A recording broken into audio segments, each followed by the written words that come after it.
कामनाएं हैं, इच्छाएं हैं, मन में जो वासनाएं हैं, हम पूरे देश का मालिक बने, एक देश नहीं सभी देश हमारे हो, हम सबसे बड़े हैं।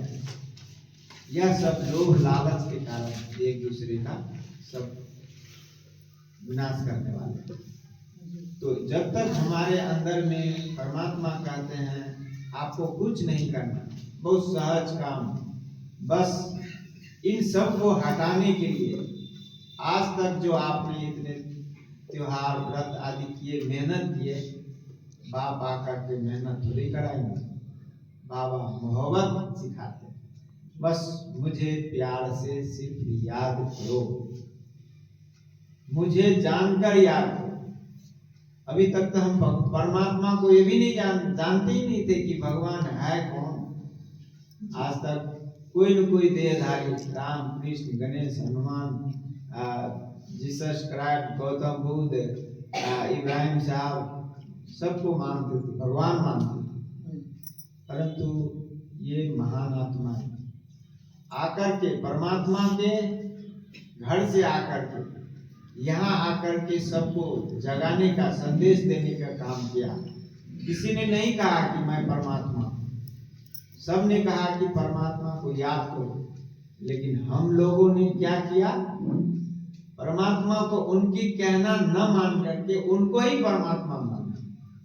उन्होंने, किसी ने कहा, जीसस क्राइस्ट ने भी कहा गॉड इज लाइफ, राम ने भी कहा रामेश्वर परमात्मा निराकार है, मैं उसको याद करता हूँ। रामेश्वर को शिवलिंग को याद करता, वहां रखा हुआ शिवलिंग को ध्यान करते, शिव को कहते थे मेरी आराधना, उनकी आराधना करते।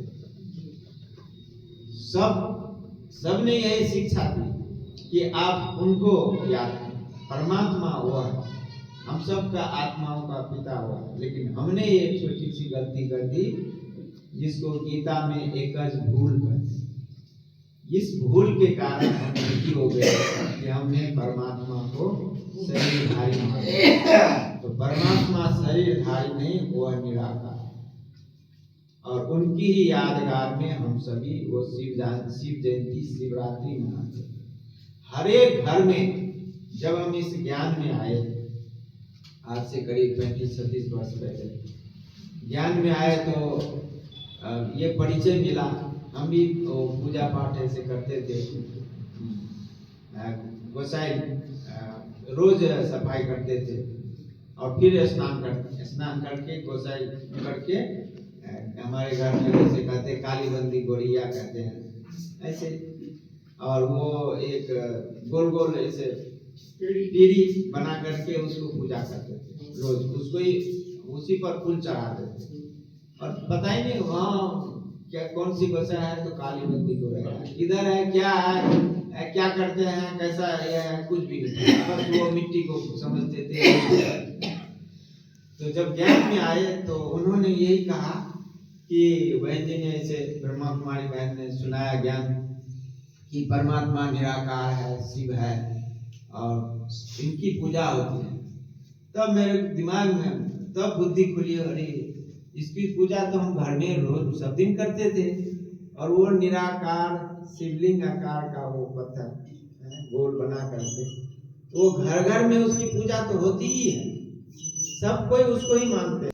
हम सब परमात्मा को निराकार के रूप में ही पूजते आए हैं, परंतु हम सभी आत्माएं देह भान में आने के कारण, अपने आत्मा अपने स्वरूप को भूलने के कारण, हम सब देहधारी को पकड़ लिया, राम को पकड़ लिया। फोटो रखते थे राम को, और राम के एक फोटो था जिसमें राम, सीता, लक्ष्मण, हनुमान जी, और फिर उससे भी संतुष्टि नहीं, फिर कृष्ण का भी फोटो रखते थे। फिर उसके बाद नहीं, ये नहीं, इसके पिता तो शिव जी है, उसका भी फोटो बना के रखते थे। लेकिन पूजा करते थे उस शिव को, शिव बाबा काली बंदी, उसको गोसाई तो उसको उस पर फोटो थोड़ी डाल देते, फोटो खराब हो जाएगा ना। तो ऐसा अनजाने में भी हम सब निराकार को ही परमात्मा कहते आए हैं, वही हमारे पिता है। सबसे बड़ा भूल ये हुआ, हम सब अपने को भूल गए, और जिसके कारण हम अपने पिता को भूल गए। कहते हैं ना, पहले खुद को जानो तब खुदा को पहचान सको। खुद को नहीं जानेंगे तो खुदा को भी नहीं पहचान पाएंगे।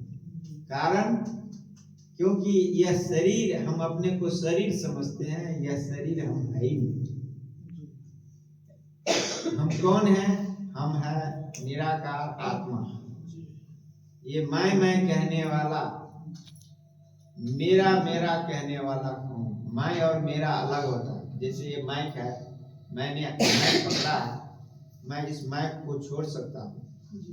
उसी तरह यह मेरा शरीर है, मैं इस शरीर को, मैंने यह शरीर धारण किया है, मैं इस शरीर को छोड़ सकता हूँ। ये वस्त्र मैंने पहनी है, इस वस्त्र को मैं उतार सकता हूँ। ये वस्त्र ही मैं नहीं, मैं वस्त्र नहीं हूँ। ये शरीर मेरा वस्त्र है, मैं इस शरीर रूपी वस्त्र को धारण करने वाला आत्मा। तो अपने को आत्मा समझना यही है स्वयं को जानना। इसी को फिलोसफी भाषा में, फिलोसफर ने, शास्त्रवादियों ने कहा स्वयं को जानो।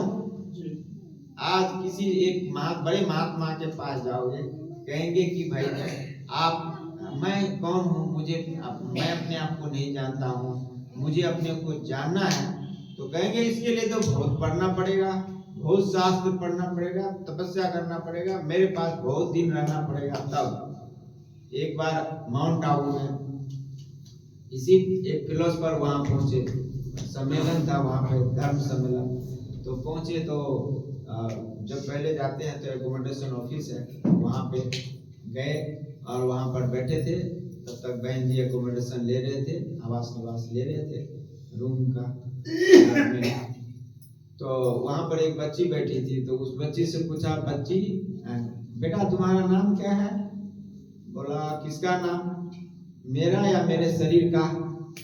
वो बेचारा तो दंग करके कहे क्या बोल रही है, नहीं तुम्हारा नाम क्या है? तब बच्ची ने कहा कि मेरा नाम गीता है, लेकिन मेरे शरीर का नाम गीता है, परंतु मैं आत्मा हूं। वो फिलोसफर बोले कमाल है, आज तक मैं कौन हूं इसको ढूंढता आया हूं, खोजता आया हूं, कितना शास्त्र पढ़े, इतना भाषण करता आया हूं, और इस बच्ची ने मुझे एक सेकेंड में बता दिया कि मैं कौन हूं। मैं आत्मा हूं, ये मेरा शरीर है, मैं इस शरीर से अलग हूं, मैं निराकार आत्मा हूं। यह प्रवचन उसने अपने प्रवचन में सुनाया, पूरे सभा में सुनाया कि यहाँ इस ब्रह्मा कुमारी आश्रम में, प्रजापिता ब्रह्मा कुमारी ईश्वरीय विश्वविद्यालय में, यहाँ पे सच्ची शिक्षा दिया जाता है, और यहाँ पे कोई बड़ा वेद शास्त्र पढ़ने की जरूरत नहीं है। यहाँ सहज से सहज आध्यात्मिक ज्ञान, ईश्वरीय शिक्षा, स्पिरिचुअल नॉलेज यहाँ ही दिया जाता है, और बहुत सहज रूप से यहाँ का एक बच्चा भी यह जानता है कि मैं कौन हूं। तो बाबा परमात्मा पिता है, तो वह पिता आकर के बहुत सहज बताया कि तुम शरीर नहीं, तुम आत्मा हो, जिसको कहते हैं आत्मा एक बिरकुटी में चमकता अजब सितारा है। इंग्लिश में उसको twinkle twinkle little star how I wonder what you are कह करके हम लोग पढ़ाते हैं आजकल बच्चों को पढ़ाए जाते हैं। तो ट्विंकल ट्विंकल अर्थात बिरकुटी में एक चमकता एक अजब सितारा है, जो सबसे प्यारा है, इस शरीर का प्यारा। आज जब शरीर आत्मा चली जाती है तो शरीर कोई काम का नहीं है। प्यार तब तक करते हैं जब तक यह आत्मा है। तो सब कुछ प्यार, मोहब्बत, सुख दुख, कर्ता भोक्ता, यह सब आत्मा ही है। आत्मा है तो भोगती है, आत्मा निकल जाएगी तो कुछ भी शरीर का कोई काम नहीं। परंतु यह शरीर कैसा है? बिना शरीर के आत्मा कुछ नहीं कर सकती। एक भूत की आत्मा कहते हैं ना, भूत भूत की आत्मा कुछ नहीं कर सकती। वो उसको भी कुछ करने के लिए, किसी को दुख देने के लिए, सुख देने के लिए भी किसी न किसी शरीर को धारण करना पड़ता है, वो प्रवेश करते हैं। और भूत आत्मा है, दुखी आत्मा है जो सुख देते हैं, और कोई अच्छी आत्मा होते हैं तो बता देते हैं भाई तुम्हारा ये काम है, फलाना फलाना जगह ये है, और वो आकर के उनको सुख मिलता है, कई चीज का पता बता देते हैं। क्योंकि जब आत्मा शरीर से निकल जाती है तो आत्मा में कई गुना ताकत बढ़ जाती है, लेकिन शरीर में आने के कारण बंधन में बन जाते हैं तो उतना ही देख पाती है जितना हमारी आंखें देखती है, उससे ज्यादा नहीं। परंतु आत्मा शरीर से निकलने के बाद उसके आत्मा के अंदर बहुत ताकत है, स्पिरिचुअल पावर जिसको होते हैं। हर आत्माएं, परमात्मा ने कहा कि हर आत्मा का स्वरूप 7 गुण है। हर आत्मा के अंदर 7 गुणों का स्वरूप है। हर आत्मा ज्ञान स्वरूप, पवित्र स्वरूप, प्रेम स्वरूप, सुख स्वरूप, आनंद स्वरूप और शक्ति स्वरूप। तो ज्ञान, पवित्रता, प्रेम, आनंद, सुख, शांति और शक्ति, यह 7 गुणों से आत्मा भरपूर है। परंतु आत्मा में यह 5 विकार के कारण आत्मा आज दुखी हो गई। वैसे तो 7 अवगुण है, परंतु मुख्य 5 है। रावण का 10 शीश दिखाते हैं, 5 विकार पुरुष में और 5 विकार स्त्री में।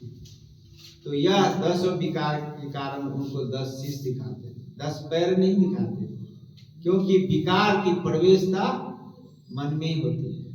आत्मा में यहाँ मन में होती है, और मन से फिर दिमाग में, दिमाग के द्वारा पूरा शरीर के अंदर वो विकार पैदा होता है। और जिसके कारण आज देखो गुस्सा, पहले धीरे धीरे आप किसी की बातों को सुनते हैं, और सुन करके जब आपको अच्छा नहीं लगता है तो मन में रिएक्शन होता है उसका, और फिर मन से फिर ब्रेन, दिमाग के द्वारा फिर आंखें उसकी लाल हो जाती है और पूरे शरीर कांपने लगता है, और फिर किसी के ऊपर वार करता है।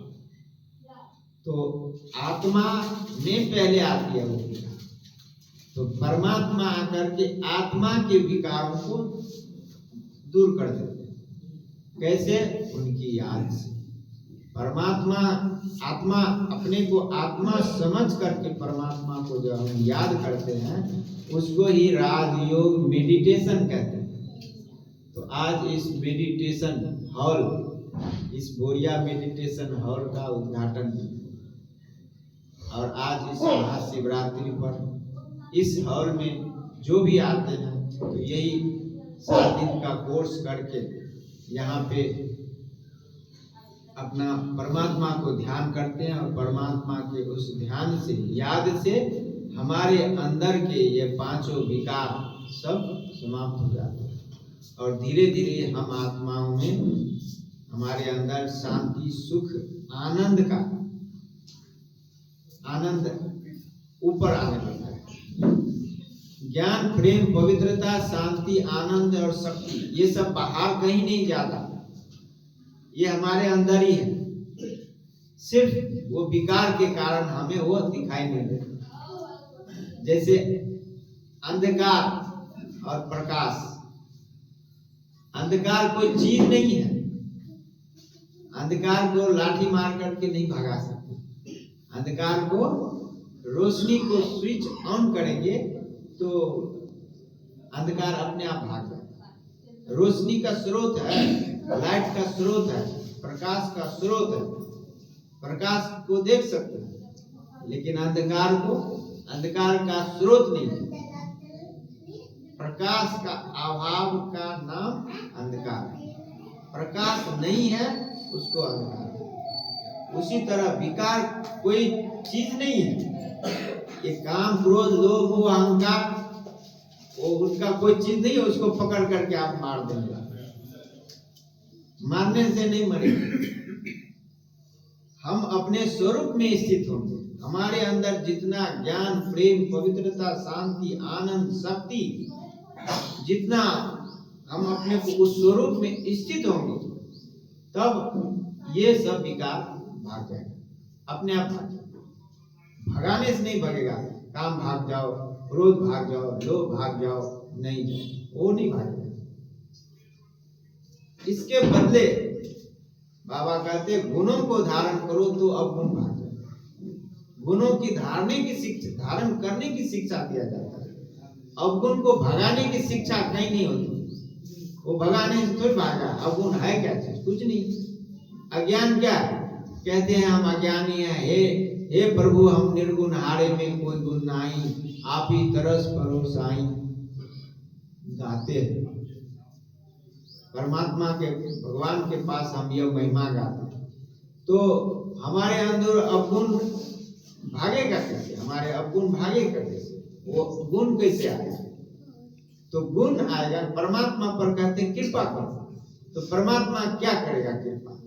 परमात्मा आकर के कैसे कृपा करेगा?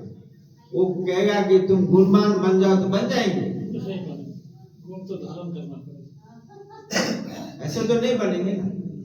अगर ऐसा बन जाता तो परमात्मा को आज 89 वर्ष हो गए शिक्षा देते हुए। सोचिए 89 वर्ष, इतना वर्ष हो गया और कह रहा है रोज मुरली में, रोज 3 पेज 4 पेज का मुरली सुनाते हैं और वो भागता ही नहीं। आज तक हम सब खुद भी वो पुरुषार्थ करते हैं